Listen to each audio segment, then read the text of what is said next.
Oke, baik. Assalamualaikum warahmatullahi wabarakatuh. Saya Muhammad Azari dengan NIM 23111024444050. Pada hari ini tujuan saya adalah untuk memenuhi guna tugas dari mata kuliah Geologi Sumber Daya Mineral dengan materi yang akan saya bawakan yaitu endapan epithermal. Lalu kita masuk ke pengertian.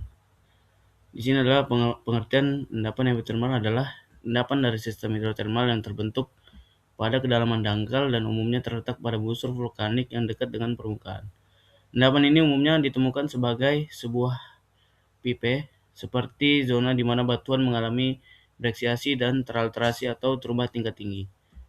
Lalu pada daerah vulkanik, sistem epithermal sangat umum ditemui dan seringkali mencapai permukaan, terutama ketika fluida hidrotermal muncul sebagai geyser dan juga fumarole. Kita masuk ke karakteristik endapan epithermal. Yang pertama itu adalah suhu relatif rendah 50 hingga 250 derajat Celcius dengan salinitas bervariasi antara 0 sampai 5 watt persen. Yang kedua, terbentuk pada kedalaman dangkal kurang dari 1 km. Yang ketiga, jenis air, yaitu air meteorik dengan sedikit magnetik. Selanjutnya ada klasifikasi, high sulfidation dan juga low sulfidation. Lalu masuk ke epithermal high sulfidation. Sebelumnya, endapan epithermal ini terbagi menjadi dua endapan, yaitu endapan epithermal high sulfidation dan juga endapan epithermal low sulfidation. Yang saya ingin jelaskan pertama terlebih dahulu itu ada epithermal high sulfidation. Endapan ini dicirikan dengan host rock berupa batuan vulkanik bersifat asam hingga intermediate dengan kontrol struktur berupa sesar secara regional atau intrusi vulkanik. Kedalaman formasi batuan itu 500 hingga 2000 meter, serta temperatur 100 hingga 300 derajat Celcius.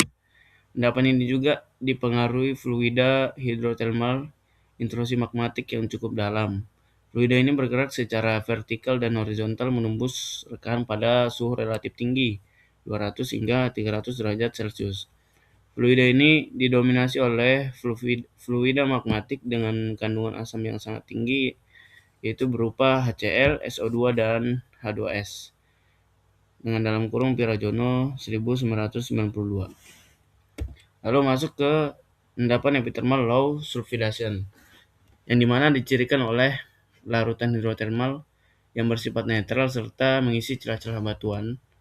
Tipe ini juga berasosiasi dengan alterasi kuarsa, karbonat, trisit pada lingkungan sulfur yang rendah. Dan biasanya perbandingan perak dan emas relatif tinggi. Mineral biji dicirikan oleh terbentuknya perak sulfida, garam sulfat, dan logam dasar sulfida. Batuan induk pada deposit logam mulia pada sulfida rendah adalah andesit, alkali, dasit, riodasit, atau riolit. Secara genesa, sistem epithermal sulfida rendah berasosiasi dengan vulkanisme riolitik. Tipe ini dikontrol oleh struktur-struktur pergeseran atau dilatational jock. Lalu kita masuk ke karakteristik high sulfidation. Yang pertama itu ada terbentuk dari reaksi batuan induk dengan fluida asam yang sangat panas.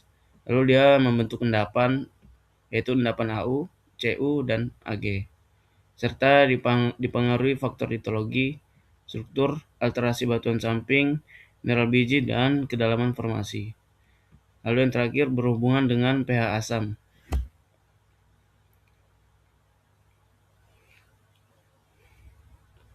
Endapan ini juga umumnya menghasilkan mineral logam seperti emas, tembaga, dan juga perak.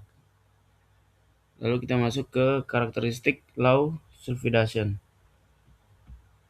Berbeda dengan high sulfidation, sistem epithermal low sulfidation dicirikan oleh larutan hidrotermal yang bersifat netral, terbentuk dari larutan sisa magma yang berpindah jauh, kemudian bercampur dengan air meteorik, lalu dipengaruhi sistem boiling. Lalu masuk pembentukan urat kuarsa berkadar tinggi mengindikasikan pelepasan tekanan secara tiba-tiba dari cairan hidrotermal. Lalu kontrol pH cairan adalah konsentrasi CO2 dalam larutan dan salinitas. Lalu terjadinya perubahan mineral lilit ke adularia. Biasanya terdapat mineral pengotor berupa kalsit. Lalu ini ada contoh-contoh endapan epithermal HS atau high sulfidation. Yang dimana endapan itu ada Yanacocha atau Peru dengan 820 ton, umurnya M atau P. Lalu endapan Pueblo Viejo 680 ton, umurnya itu ceret. Lalu endapan Pascua dengan bobot 640 ton atau AU, nomor M atau P. Lalu ada Pienina atau Peru, lalu Lepanto, El Indio, Chinquasi, Summit Ville, Rodal, Quillar. Eh, Contoh-contoh endapan ini yaitu endapan epithermal high sulfidation. Ciri utamanya itu terlihat bahwasannya adalah alterasi yang sangat intens dan juga zona mineralisasi yang luas yang mencerminkan bagaimana pengaruh fluida magmatik yang sangat kuat. Lalu masuk ke contoh endapan epithermal low sulfidation. Itu ada endapan Lihir, Borgera, Round Mountain, Baguio District, Isikari, Kelian, Gunung Pongkor, Dukat, Cerro Coricolo, Cerro Vanguardia. Yang mana contoh endapan epithermal low sulfidation ini umumnya dia memperlihatkan urat-urat kuarsa yang terkontrol oleh struktur.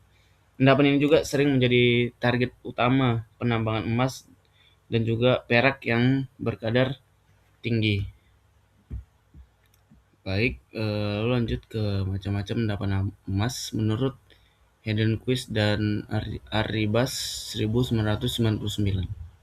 Di sini ada tipe AU yaitu Witwatersrand dengan 49.000 ton, presentasinya itu 50, lalu epithermal dengan 12.300 ton dengan presentasi 13, ada porphyry atau introsi dengan 10.000 ton dengan presentase 10. Ada grindstone atau lode dengan 8.900 ton, presentasenya 9. Lalu ada sedimentary Ostvein 7.600 ton dengan presentase 8. Ada Carlin atau sedimentary dengan 2.400 ton, presentasenya 3. Lalu ada yang lain-lain termasuk formasi besi hingga VMS itu ada 6.700 ton dengan presentasenya 7. Oke, baik, selanjutnya kita masuk ke penampang ideal endapan epithermal menurut After Buchanan 1981. Penampang ideal pada gambar tersebut itu menunjukkan hubungan antara intrusi magma, jalur fluida hidrotermal, dan zona alterasi. Evolusi endapan epithermal sulfidation melibatkan tahap alterasi argilik lanjut yang didominasi oleh uap magmatik. Kemudian diikuti tahap pembentukan biji akibat pencampuran fluida. Oke, lalu lanjut. Evolusi endapan epithermal high sulfidation menurut White 1991,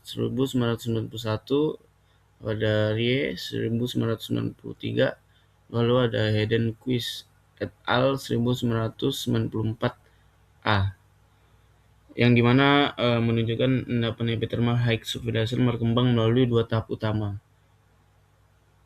Tahap yang pertama itu adalah tahap alterasi awal yang dikontrol oleh uap magmatik asam. Lalu yang kedua, tahap pembentukan biji akibat pencampuran fluida magmatik dan air meteorik. Lalu pada gambar tersebut, model B1 dan juga B2 menunjukkan bahwa pembentukan biji tidak tunggal, tetapi dapat terjadi melalui mekanisme genetik yang berbeda. Gambar ini menegaskan bahwa fluida magmatik, struktur, dan interaksi dengan air meteorik adalah faktor kunci pembentukannya endapan HS atau high sulfidation. Selanjutnya endapan AU sampai Ag epithermal sulfidasi rendah. Pada gambar ini memperlihatkan penampang konseptual sistem epithermal sulfidasi rendah yang terbentuk pada kedalaman dangkal kurang dari 1 km yang dikontrol oleh sistem rekahan atau urat sirkulasi air meteorik serta sumber panas intrusi dangkal. Jadi yang pertama itu ada sumber panas dan sistem hidrotermal. Pada bagian bawah penampang terlihat shallow intrusive head source atau intrusi dangkal yang berperan sebagai sumber panas utama.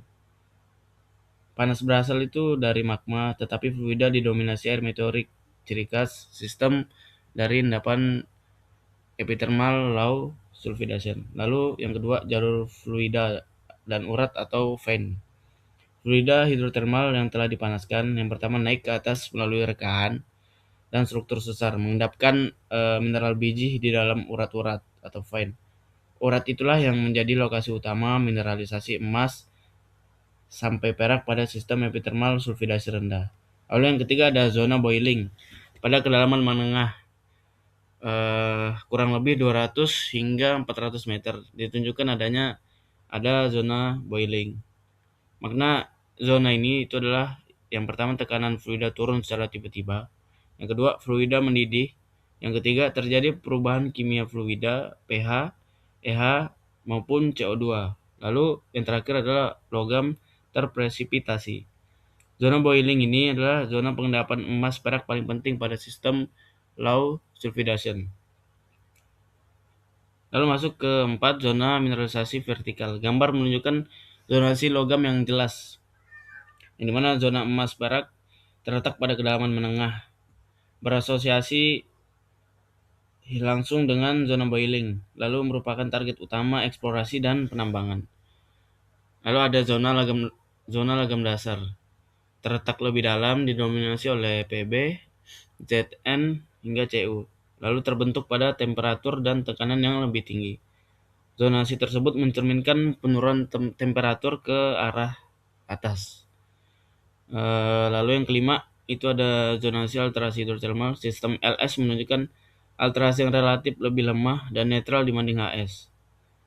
Untuk argillic alterasinya terletak dekat jalur fluida, menunjukkan alterasi lempung akibat fluida hidrotermal netral sampai sedikit asam. Lalu ada propylitic alteration terletak lebih ke samping, alterasi lemah atau dengan dalam kurung klorid, epidot, dan kalsit. Lalu menunjukkan zona pinggiran sistem hidrotermal. Lalu ada keenam manifestasi permukaan. Di bagian paling atas terlihat hot springs. Ini hot spring. Lalu ada silica sinter zone. Itu menunjukkan bahwa sistem epithermal mencapai permukaan, masih aktif atau pernah aktif. Lalu silika terendapkan dari fluida hidrotermal yang keluar ke permukaan. Manifestasi ini menjadi petunjuk penting untuk eksplorasi awal. Lalu ada yang ketujuh, temperatur dan sirkulasi air. Skala temperatur di sisi kanan menunjukkan suhu meningkat ke arah bawah kurang lebih 200 hingga 250 derajat Celcius. Lalu aliran air meteorik masuk dari samping dan terjadinya sirkulasi konveksi. Itu menegaskan bahwa sistem low sulfidation ini yaitu bersuhu menengah, didominasi air meteorik, lalu dikontrol oleh struktur dan boiling. Lanjut jenis-jenis pengisian atau open sampai space filling. Dari gambar ini adalah jenis dan geometri endapan epithermal yang menggambarkan secara skematis struktur hidrotermal dan litologi mengontrol permeabilitas. Oke, lalu daftar pustaka.